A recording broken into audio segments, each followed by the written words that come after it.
Muted, are you there? Is Yeah, everybody too early to talk in the morning? I think they are all muted, but everyone, if you wanted to unmute yourselves and say hello, you can go ahead and say hello to Leslie. Or not? Hi. Can you hear me? Yes, is it Mary? Who is No, this is talking? Chandler. Well, hello, how are you? I'm good. What is your major? I'm an English major. Lucky you, your assignment. Everybody's going to come running to you for help. How many of you could do a show of hands are art majors? Hi, Bianca. Hi. Hi, Alexa. How many of you, only a couple of you are art majors. Interesting. A few more. Ah, okay, here we go. Okay. And if you're not an art major, do you mind just sharing with me what college you're in or what track you're on? I'm a student at USF, and I have my AA degree already. I'm just trying to get my 4-year degree. In what? Well, I have to do because not all my credits transferred, but I have I'm an English major and I have a focus. My concentration is creative writing. Oh, very interesting. How fabulous. Thank you. Who else? Would anybody like to share what college they're in? All right. Well, I'll tell you more about me once we hit the hour. I'm going to check in with your professor for just a second. You could all eavesdrop, nothing secret. I just want to confirm what I'm going to do with the class. So we're going to have the full-on tour. It'll last about 45 minutes. I'm also going to frame how we're going to look at how content and the visuals become one and the same thing. So a type of analysis through looking. If that sounds good for you. That sounds perfect. Okay, and I'll explain that to everybody. And then we'll do some biographical sort of content, some conceptual discussion, and then the legacy, the sort of aftershock of artists who are working this way because of Rauschenberg. Good? Yeah, that's wonderful. I'm so excited to hear everything. Good. And so where are you right now, Richard? Dr. Ellis? Dr. Ellis? Oh, not doctor yet. I still just have my master's, but I have been accepted to a few doctorals. Yeah. So congratulations. Thank you. Right now, I am in one of the study rooms at the USF lab. And students, just to let you know, very easy. You can register online for a room. You can book out how many hours you want, up to 2 weeks in advance. And then you show up and they give you a key to your private room and you can use it for work. It's pretty nice. Or naps, but you didn't hear that from me. Yeah, there's someone napping outside my door right now. I've tried to be quiet, but yeah, they're great rooms. The connectivity can be weird because it's like being in a bunker, but they're great. yeah, my laptop is not really connected to the Wi-Fi. The Eurodam keeps me in like this weird hamster wheel circle. So I'm just joining on my phone using my data, which is fine. Okay, you guys. So I am going to begin because I want to be timely and respect your time. My name's Leslie Alsasser. I'm curator of education at the Contemporary Art Museum on your campus, just next to the Fine Art Building between theater and fine arts. For those who don't know, we are an accredited museum. We have a robust permanent collection of about 5,000 plus works. It is entirely contemporary. That is our focus. Why? Not just because we are a contemporary art museum, but because of the focus we do embed with current artists, generally alive, not completely, but that deal with the issues of the day that we all grapple with. So we are always free. Please feel free to come down. We're free for students, the community. We believe in that inherently, that culture belongs to everybody. And we do a lot of events. So our next event, I'm just going to tell you, if you want further sort of scope to this exhibition we're going to look at, is on February 8th, live at the museum. It's called Scholar's Choice. It's largely community generated, which is brand new for us. 3 scholars chose work they're going to talk about through their lens. None of them are art people. And then the community is going to engage with them after, ask questions, have a discussion, etc. You are all invited to that. And then on the, I have to look which Thursday it is, the 22nd, there'll be a talk by our curator at large and a curator from New York, and that's in FAH 101. They're going to talk about issues around the show, but not necessarily the show. So that's our immediate. So if you don't mind, I'm going to share my screen. Let's get cracking. All right, and you all have to tell me if you can see it once we get there. Boom.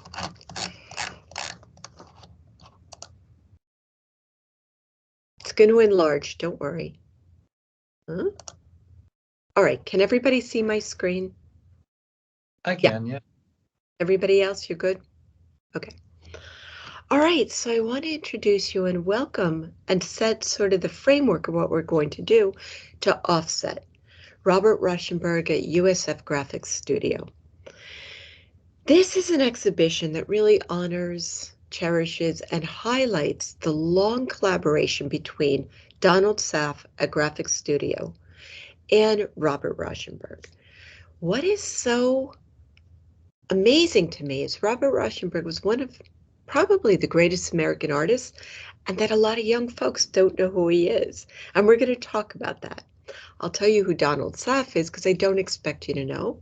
Donald Saff was the founder of Graphics Studio in 1968. If you don't know what that is, Graphics Studio is one of several very important print artist ateliers in the world, just so happens to be on your campus. So what we're going to look at is that 30-year legacy of all those editions they made, the groundbreaking boundaries that they actually changed the art world together with. And then we're going to look at that through a lens of how the visual imagery, the materials of the visual imagery becomes the content and where they're inseparable. So Rauschenberg was born in 1925. He was born in Port Arthur, Texas, and he went to the Navy, and then he went to various schools. But the most important college he went to, and if you guys don't know this, write it down, not historically, because it's really cool, was Black Mountain College in North Carolina. He went there at a time when some of the greatest artists, which were not great at the time, were just coming up. People like Cy Twombly, who became one of the Abexers, people like Merce Cunningham, which became one of the choreographers, Trisha Brown, John Cage, who was a composer. These people came up together and they moved to New York and they hit New York like a storm. Rauschenberg went to New York 1948, 1949, and by the time he was 25, he broke all sorts of canons and started changing the rules. He was an experimental artist. He was a multidisciplinary artist. And we're going to look at some of his innovations. I'm going to try and drive you over here.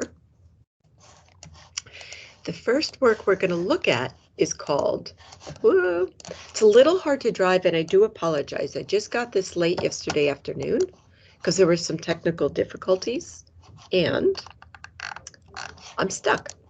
There we go. Let's try again. I practiced this all last night. Just give me a second. I apologize. Okay. I'm going to tell you something that I believe to be true, and I want to know what you think. Rauschenberg's aesthetic and his cultural innovations have become so embedded in our culture. They're like the air we breathe. We don't even notice it. We know this aesthetic, right? This is not shocking to you guys. But this is 1962 in New York, during a time of abstract expressionism. This is called autobiography. It's a large scale. We talk about large when you're writing about this in terms of the human body. It was not originally presented like this. This happened later. It's what we call a triptych, 3 separate panels that comprise one work. It was originally top to bottom printed on a billboard press, which was revolutionary. It's the first time ever a fine art production was made with a commercial press, a utilitarian idea. 2,000 were issued as an edition, and they were identical. But when Rauschenberg talks about this autobiography, he talks about this as 3 distinct images. And as we could see, there are lots of images, color, that comprise each image. Rauschenberg talks about it as starting with a circle in each one and working out. So it's centric. We've got traces of a body. It's his body. They are done in 6 contiguous X-rays. Around that, we've got a circle. Looks like it could harken to a clock, perhaps time, and it does, in fact. It's his astrological chart done in numbers. We have his bicycle and his umbrella, which become signature images, icons, and motifs in a lot of his work. He talked about this panel as being sort of his origin story, where he comes from, who he is, with these physical traces of a body, not just applying them onto a surface, they're actually now printed onto the surface. And we know that collage look of overlapping, right?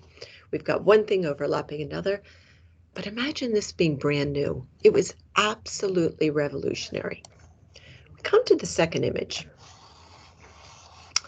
Harkens to that idea of identity, the thumbprint, right? But it's all text. The text written around a central focal point is all the important moments of his life up to that moment. And he talks about this. If you want to look this up, there's a really cool interview between Charlie Rose when he was young and Rauschenberg at the Guggenheim Museum. And he takes him through a walk of a retrospective. It's a really great interview. But in the center, we have a focal point, right? The center of where we go, smaller within these concentric circles, here in sepia tones. And it's a photograph of Rauschenberg in the bayou at 2 years old with his parents in a boat. And then he places that in the center of what represents space, right? This kind of box done in reversed 2-point perspective. Reversed? I don't know why exactly. I know what Rauschenberg says. I know what scholars say. I'll tell you both. Some scholars say it was because of Rauschenberg's dyslexia that he saw differently. It was a trace to the human and the way we see. I know in Western art, 2-point perspective recedes at the horizon line. Therefore, everything starts at the artist or the viewer's point of view and extends forever from there. In this kind of perspective, it puts the viewer at the center. I tend to think Rauschenberg may have been interested in that because he includes the viewer in his work a lot. Also, it's the idea that he did like illusionism, unlike the abstract expressionists, who were very interested in the internal landscape, the idea of feelings, that existential crisis. Rauschenberg said, I am interested in the external world of the everyday. Things I see every day, things I experience every day. He would go home and collect stuff all day, go home and make artwork of it. The third one he talks about as being part of a romantic intention. If you guys see that, let me know. I don't find that. Maybe it's there.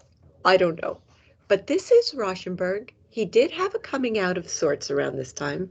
Perhaps that's what he's talking about in an indiscreet or very discreet way. But this is taken from a performance with Merce Cunningham, who is a choreographer. And Rauschenberg worked in sculpture, print, painting. He made combines, theater, dance. This is him there in a performance called Pelican. These are autobiographical moments. Again, we see this sort of rectangular box.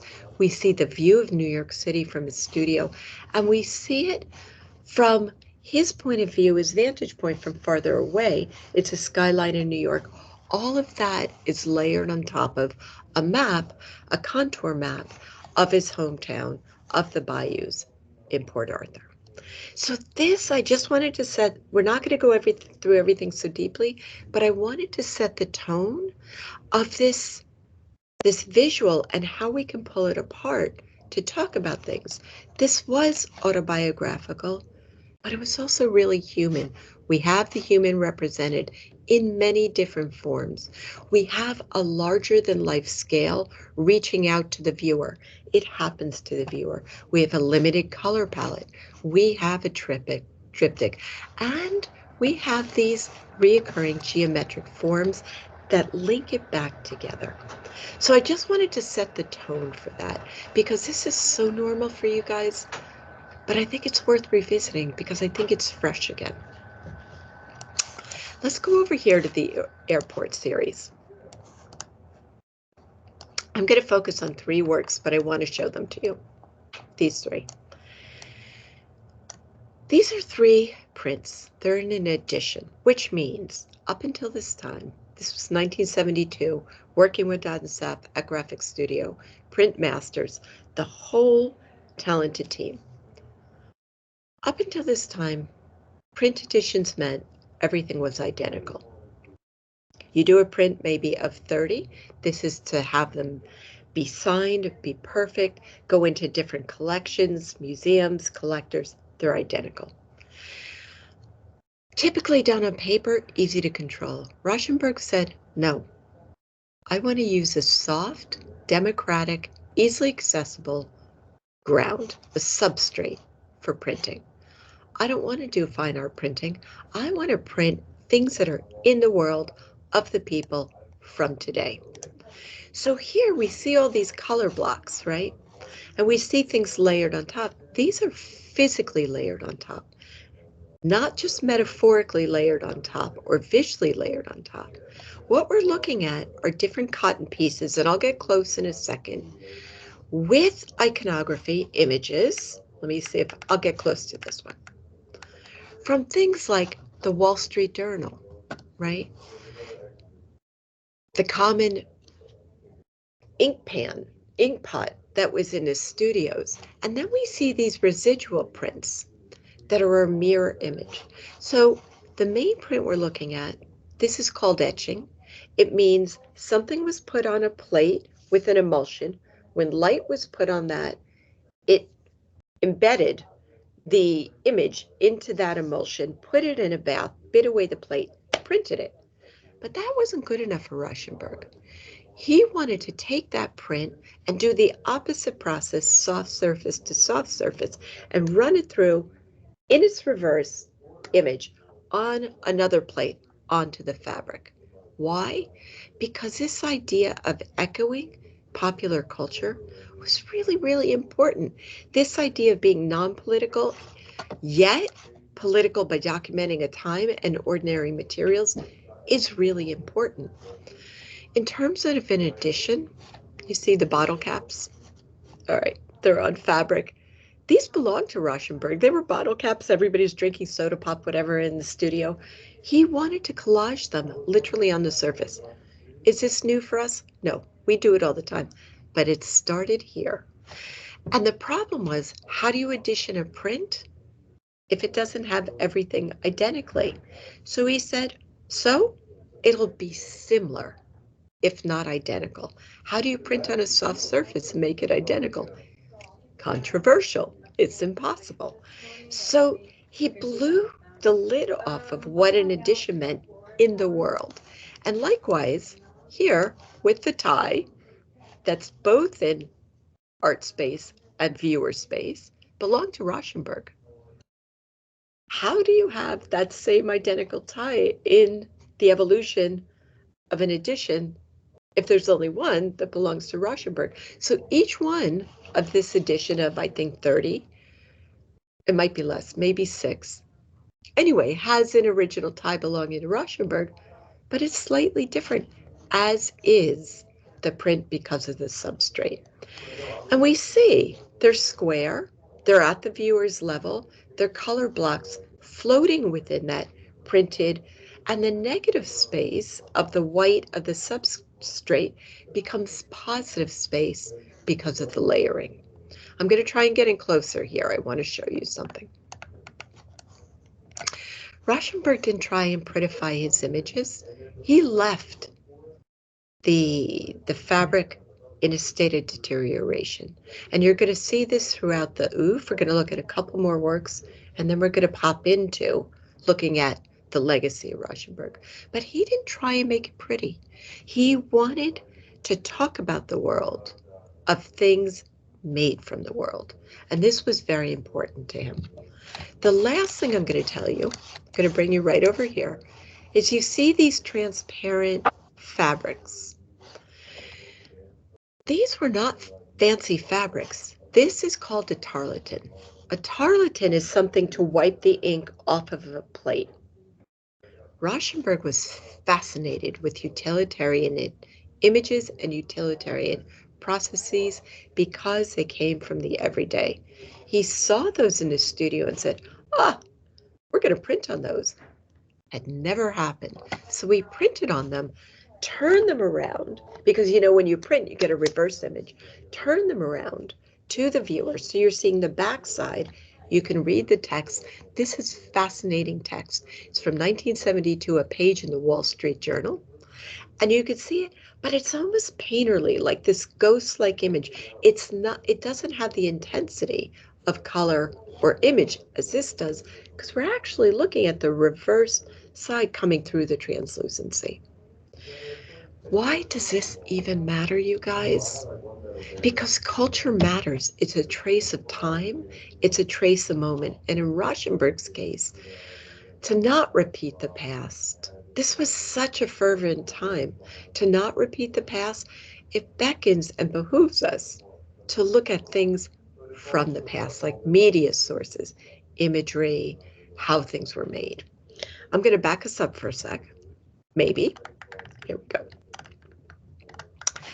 And now I'm going to speed it up a little. I wanted to set the context for you guys and bring you into the next room.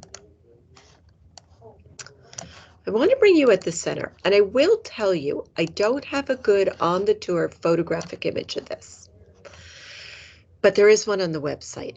I wanted to bring you to the center of the room, the center of Rauschenberg's practice. This was done 1951, 1952. It was a sort of coming out tour for both Rauschenberg and Cy Twombly, and a coming of age tour. They went to North Africa and Italy. They worked along the way, and they made art along the way. These boxes were plentiful at the time. They're called scatole personali. That's my very bad pronunciation in Italian. What is it? Stuff, dirt, beads. See if I can get you any closer. Here we go. Beads, what you can't see down here, bug, in a box, crudely made. Skill was not the issue. I'm going to go back to what Rauschenberg said. I think a picture is better made of the world when it's made from materials from the world. These were shown in an exhibition in Florence, Italy. Picture this, Florence, Italy. All of the beautiful portraits of the Renaissance, all of the gorgeous landscapes, the Sfumato, everything in Italy. The day after this opened, a critic wrote, and Rauschenberg didn't often listen to critics, "These are horrible. The artists, they weren't well received, should throw them in the river." It's the one sad time Rauschenberg actually listened to a critic. So if you'd like to see more, they are at the bottom of the Arno River. There are very few of these boxes left with the materials that talk about his big ideas. One of the things Rauschenberg did, which was also revolutionary at the same time, instead of trying to do high subjects, such as portraits of nobles, of famous people, etc., and do them in a really refined way, he took what was around him, cardboard boxes. He would go out and walk in New York City. Now he had just moved to Captiva Island. It was the 1970s. By the way, he lived the rest of his life, worked the rest of his life in Florida. And he decided to work in a process which was an industrial utilitarian process called blueprints. Blueprints were for engineers, for architects, but they had never been used for high art, fine art. So he had plenty of these boxes, and he did series. It's the Made in Tampa series, this whole series, out of cardboard boxes in different states of deterioration. What is so unusual about Tampa 11, this one, is that he kept the text intact. He used the blueprint process, and he mixed it with a completely contradictory chemical process of sepia. He and Don Saft worked with the talented master printers and all of the artists at Graphic Studio to make this possible, and also to give it longevity. So it's not fugitive, just doesn't fade. Put it on a fine art paper, and it is an example of a watershed moment. Not only that, he mixed blueprint with intaglio, a print process. And he would take motifs. This is just a barrel that was in Graphic Studio with the grit for the lithography stones. He would mix that and excerpt different motifs from that, like this X. I'm going to get as close as I can, which is bright red, similar to the Airport series, to talk about things that we might overlook in our daily life.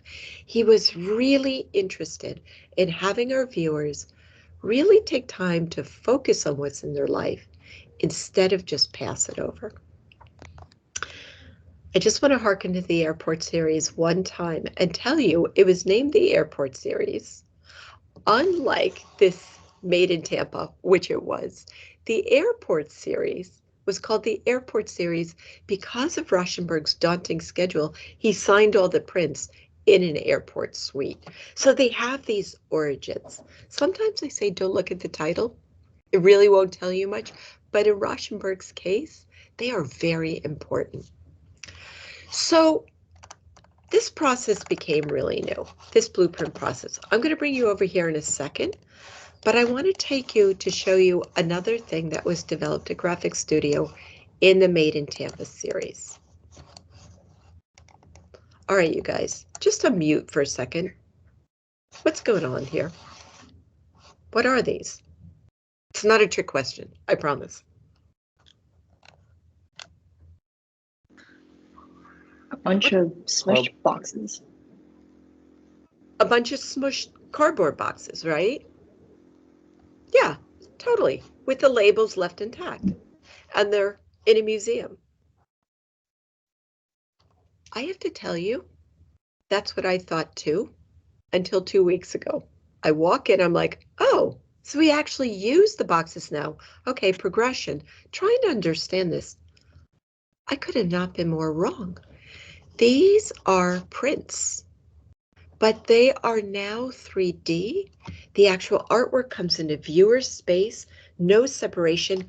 We put the bonnets on them because they're fragile. Why are they fragile? They're made from ceramic. And not only are they made from ceramic, it is so cool because I came up in this time, right? So these things that look like tape on the boxes are epoxy that was fired, fiberglass.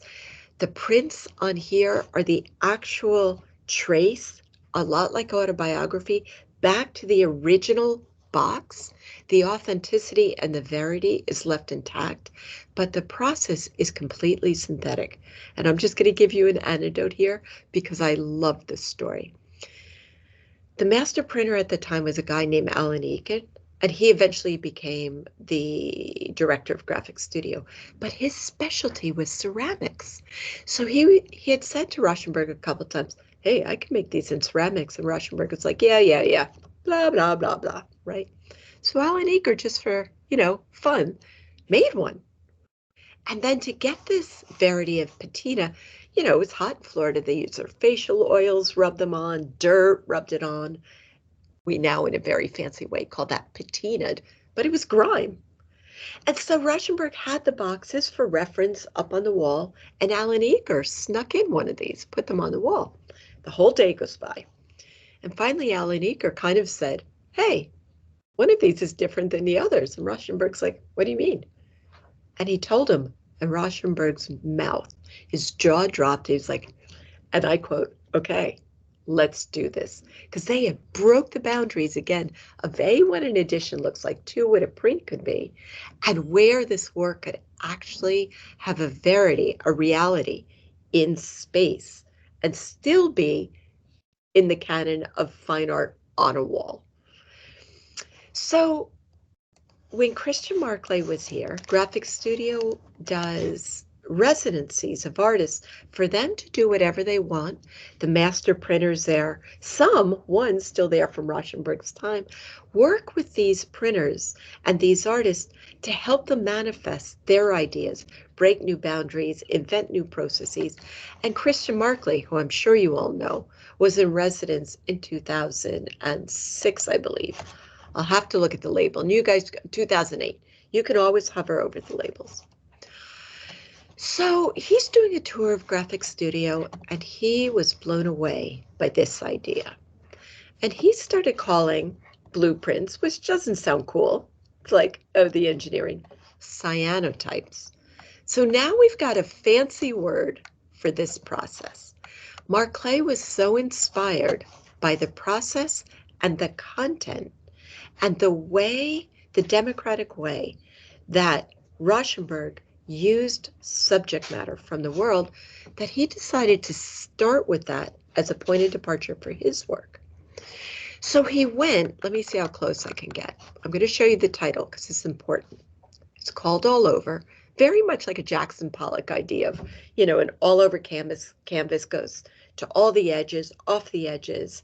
We have lines overlapping, connoting space, but no real space created illusionistically like the boxes Rauschenberg did. So here we have All Over, Rush, Barbra Streisand, Tina Turner, and others. Why? Well, like Rauschenberg, he went to the local thrift stores like we do, Salvation Army, things down in Nebraska, and he bought these cassettes. And he unfurled them and laid them down on this light-sensitive paper, which blueprint paper is, exposed them to light. And what Graphic Studio did with him is then stabilize the pigments. And the cool thing, which Marclay loved and Rauschenberg brought to focus, is that it's not just printed on the surface. The color is embedded in every fiber of these cotton rag papers. So the ink becomes the artwork as much as the image connotes the idea. And this was a really cool thing that Marclay, working now, 2008 for you guys is a long time ago, but in the history of art, it's not so long ago. It's something that he really was inspired by. Likewise, just checking time, you guys. Yeah, okay, another 10 minutes. Likewise, I'm going to try and back out. Bosco Sodi over here on the left. Bosco Sodi is a Oaxacan Mexican artist. And I don't know if you were here for Muro or for his show a couple of years ago. But during the pandemic, Bosco Sodi, like all of us, we couldn't move. We were shut in. He was shut in his studio in Oaxaca, and he had nothing to paint on. Canvas wasn't available. His paintings are typically large scale, derived from detritus of the environment, the earth, plaster, trees, so on and so forth. So what he did was he bought these chili sacks from the stalls in the market, and he started painting these environmental paintings, these different ideas of orbs and placements and orientations of the sun. And like Rauschenberg, he didn't try and hide the text. He left it intact. Well, true story. We did this contrast and compare, of course, embedded it within the larger story visually of how we're going to present the work. We have an exhibition designer, Gary Schmidt. Brilliant idea, lovely for how we think about teaching art. All right. I walk in, I had the flu, so I missed the whole last week, the whole opening, the whole shebang. I walk in on Monday morning and I'm like, oh, I wonder why they hung the back of Sodhy's work there instead of Rauschenberg's work there. I was like, oh, the system changed. Like the visual system changed. Okay, how am I going to use this? Well, I get close. I look at the label. This is one of the bags that were made at Graphic Studio. There was such attention to detail that I actually thought it was Bosco Sodhy's chili sacks. What this was, if I can get closer, I can't get you to see that, but it was the bag that brought the ceramics to the studio to make those boxes, and then a completely synthetic label printed, put onto it. And that was one of the works by Rauschenberg, and is part of the Made in Tampa clay series. There are only a few left in the world. They're very fragile, but that kind of authenticity, but not with imagery, like, oh, it has to look like the person, but it has to become the thing from the world, was part of the democracy of the thinking from Robert Rauschenberg. So Bosco Sodhy is also working off this legacy, and he often quotes Rauschenberg saying, the quote I gave to you, if I want to create a picture of the world, I think it's best to use materials from the world. Rauschenberg had a varied career. He continued to work with Donald Saff even after Donald Saff left Graphic Studio. And he's also been really interested in mechanics and technology. So now we're not looking at two-dimensional work or trompe-l'oeil anymore. We're looking at something that exists on its own, hermetically, in space. This came off of an idea that Rauschenberg had about Earth Day. He was really kind of concerned about our resources. So what he did, and this is why being with the artwork is often advantageous, because I can't make it go for you in this kind of virtual room, but if you can see, there's a motor. Trust me, there's a bicycle wheel behind here, and there's a belt. When you get, oops, okay, sorry, didn't mean to make you dizzy. When you get close enough, this wheel, which has different prints on them from the environment representing the place they come from, has sonar that starts to spin the wheel. It's not motion censored through light. It's motion censored through sonar. Why? Rauschenberg was really interested in what happens in the oceans, what happens in the environment. When people get close enough, in theory, this starts to spin for the viewer, having an economy of means for the environment. It's a really interesting idea. And as an aside, I'm going to tell you this before we go and sort of wrap up. In 1960, Rauschenberg met Jean Tanguay. I think you all know him. He was famous for kinetic sculptures, French. He came to New York in 1960 for an exhibition. And Rauschenberg helped him install and build one of his kinetic sculptures in New York City. Rauschenberg was a young guy, right? And he was really interested in this idea of technology and kinetics, but it wasn't his main work.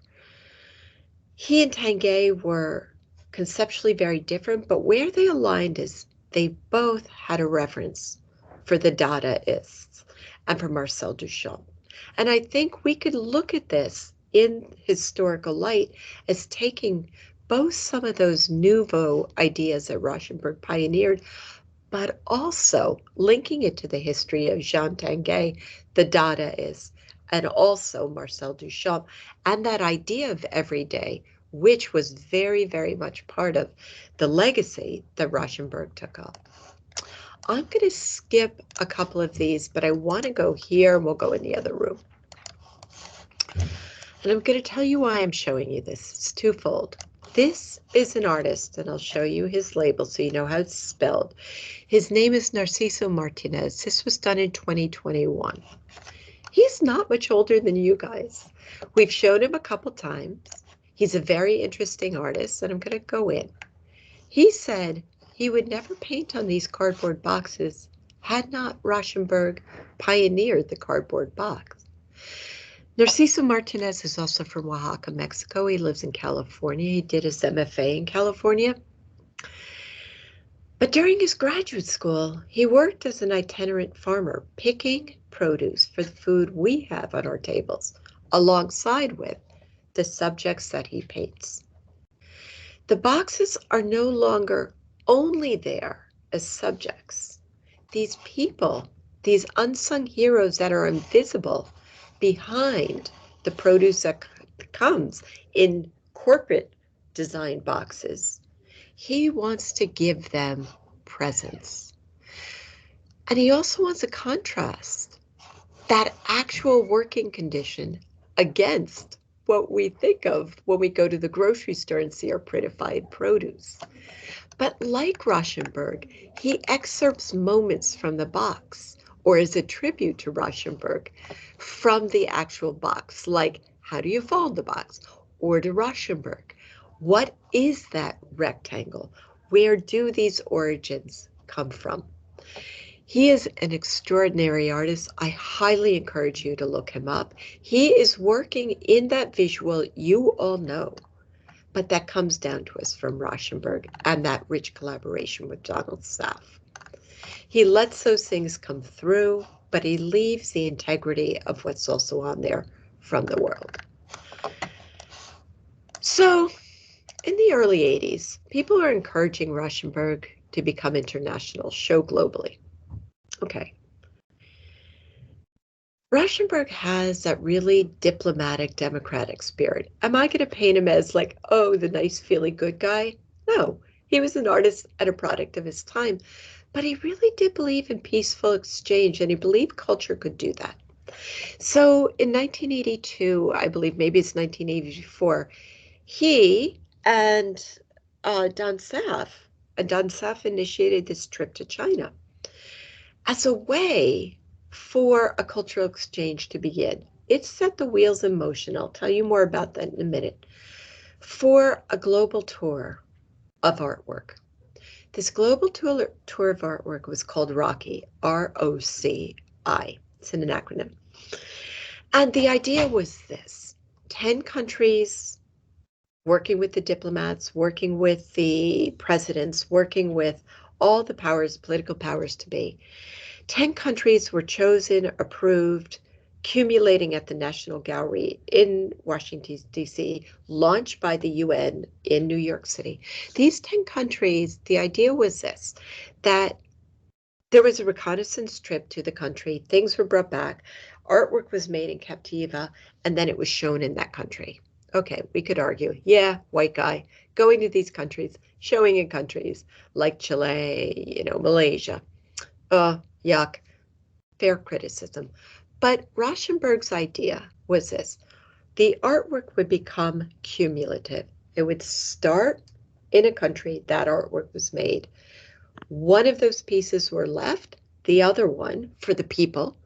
The other one, a dialogue would happen with other artists, with institutions, between politicians. The other artwork would go to the next country, so on and so forth. So it ended in Washington, D.C. with artwork from 10 different countries. I'm going to walk you through the hall quickly, and we're going to finish in the next room. These are posters from those different countries. Not all of the countries were welcoming, particularly. This was Cuba. It was hugely influential to Cuban artists and politicians. They were under a directorial regime. They had never had dialogue.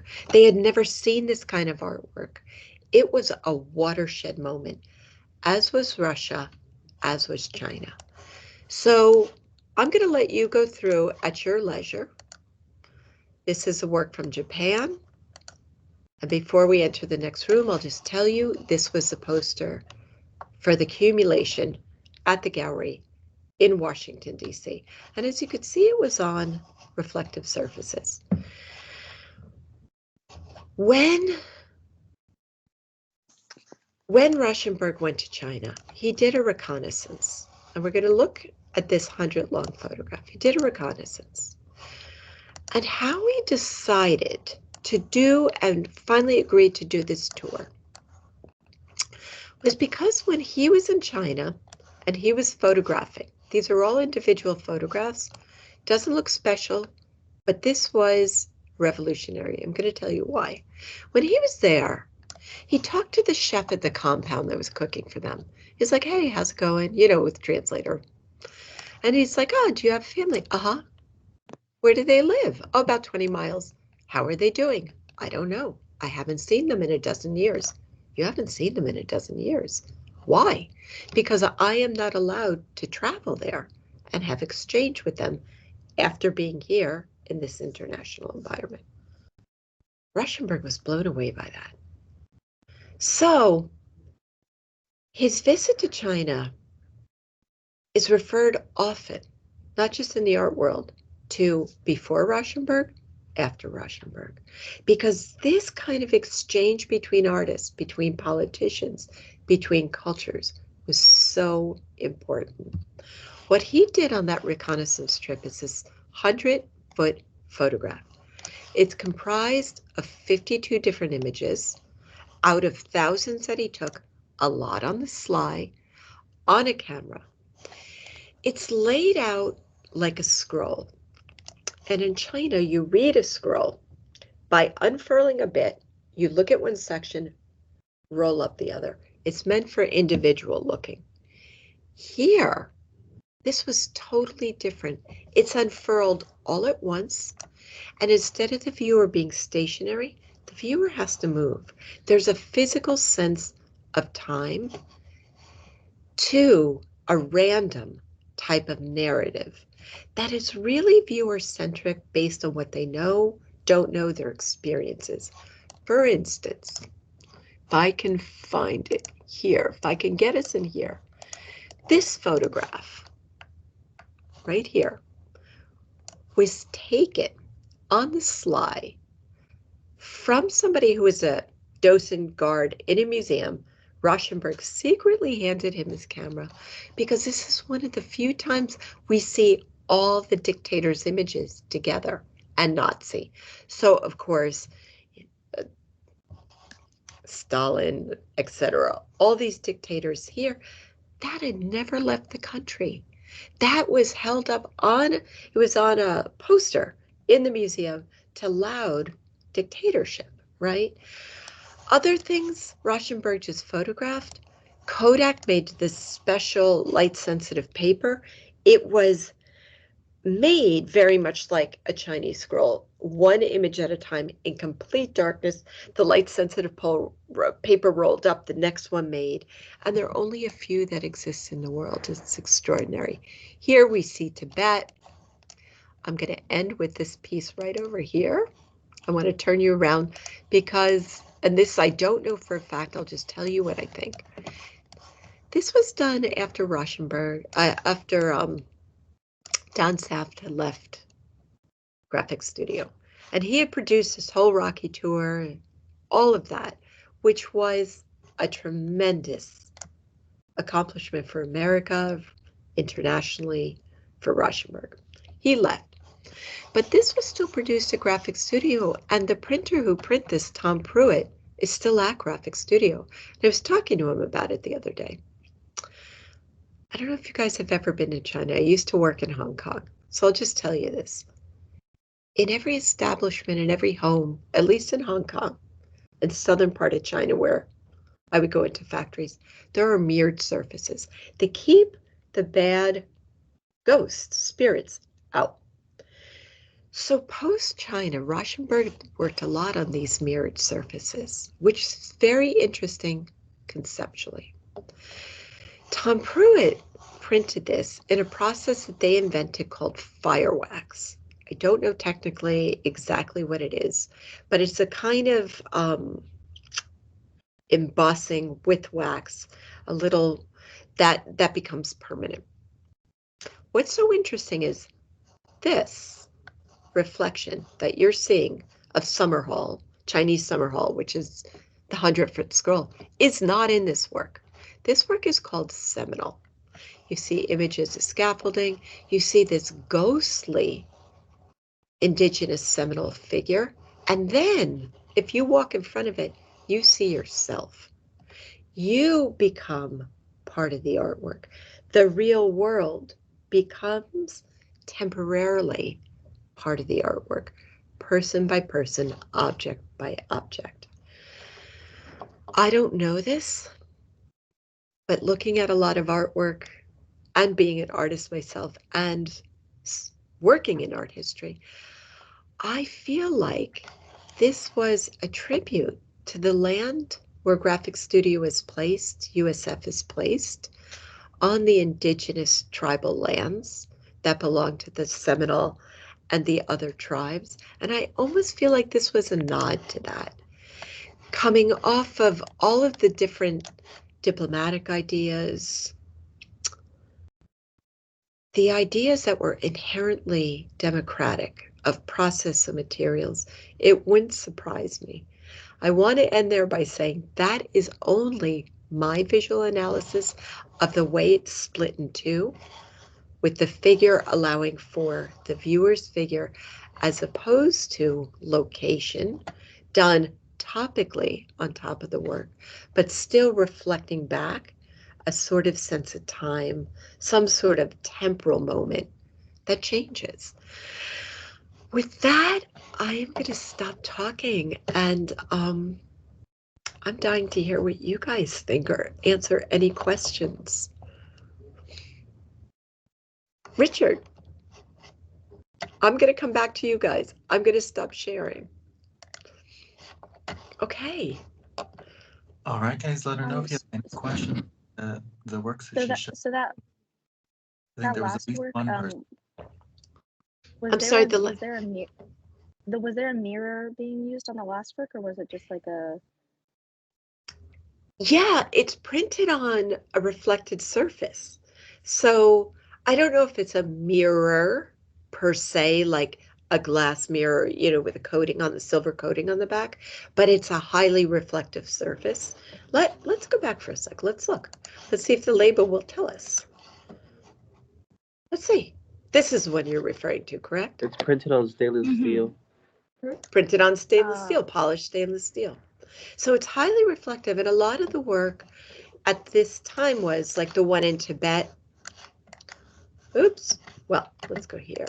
On here, you know, there's reflective surfaces on the other side, the one in Tibet, which originally was made out of rusted wash tin, but was translated into polished stainless steel. It sits in glycerin, so it looks like it's bottomless, but it also reflects the viewer at the same time.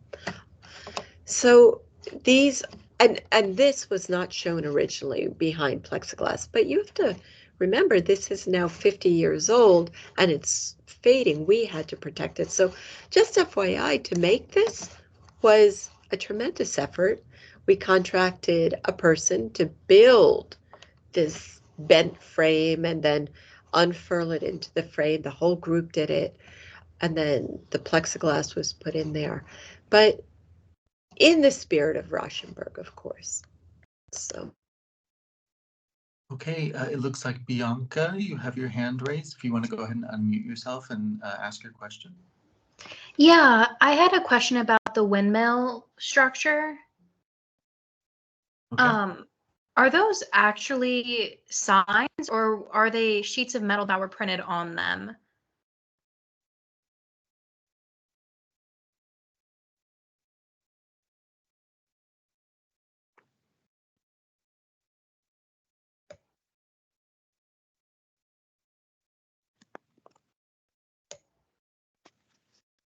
You're muted, Leslie. Back. I'm sorry. I hit the wrong button. I meant to get out of that screen and I went into cyber world somewhere else.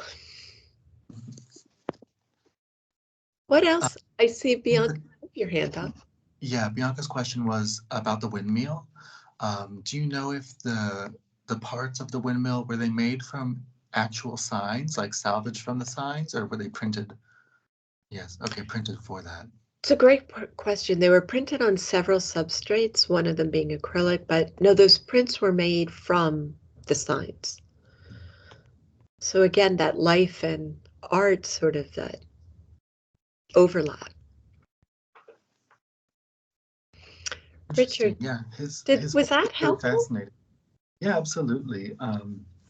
You know, Rauschenberg is such a fascinating artist and definitely had his moment, but I think the criticisms that you mentioned kind of pushed him out of the spotlight for several decades, at least with some of the generations of students who I've been working with over the past 5 years. And artists like Warhol, are more of who we think of in the pop art movement. Warhol, or maybe even Klaus Oldenburg, but Rauschenberg is certainly um, in that pop art movement, though, and I'm working in a much more kind of sincere and globally aware way than either Warhol or Oldenburg, who mostly focused on consumer culture. Rauschenberg was very interested in this global network, which I think really did make a resurgence, especially in the 90s and early 2000s, with a lot of contemporary artists in this sort of global movement. So it's so interesting to see um,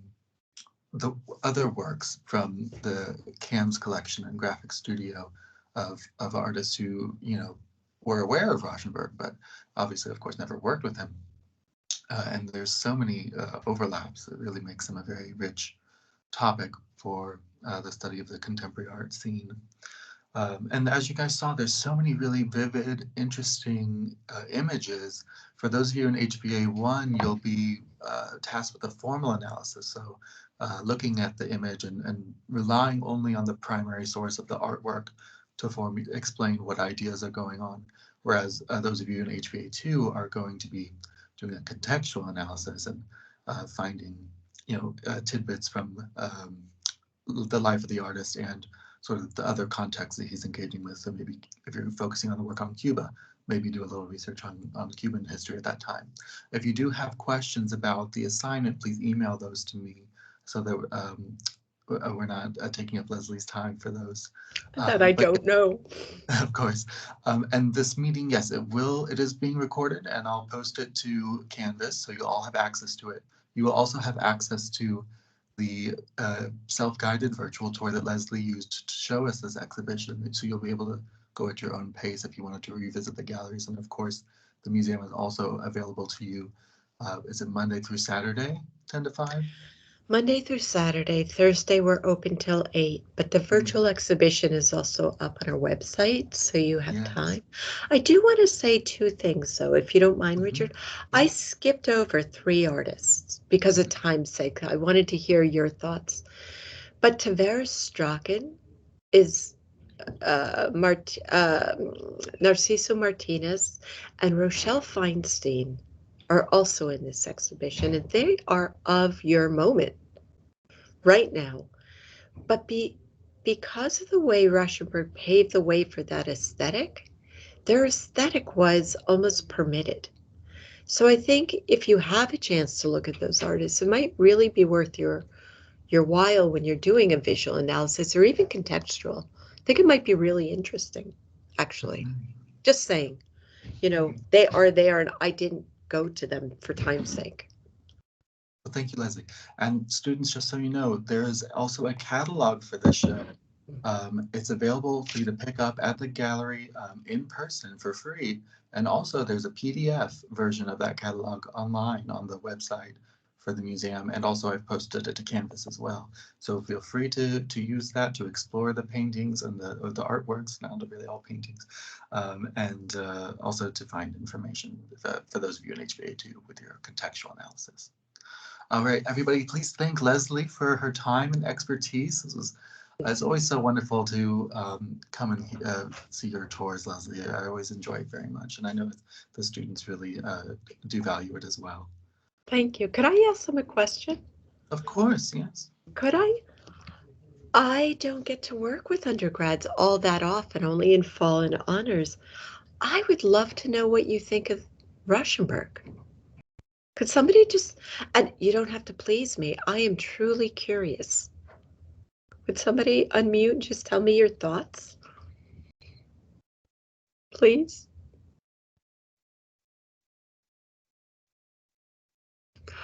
Can I? I guess. Yeah. I guess I could go. um, a lot of his work felt like very utilitarian to me, and almost like speaking to blue collar people. Whereas like traditionally, like for example, when he was like in Italy and doing all, you know, going into all these super fine arts museums, I feel that speaks to a higher class. And so I feel his work kind of resonates more with the working class. And I thought that was very interesting to see. And of course, during his time, that like wasn't a thing. Gosh, you're so right. Because as much as anything, not about class, but he was fighting about the elitism of the art world. You're absolutely right, which was a select few, and only a few people could see art. You're absolutely right. Interesting. Anybody else? I'm not going to make you. I was just curious. Okay. All right, you guys. Oh, somebody was going to talk. Was that Chandler? No. All right.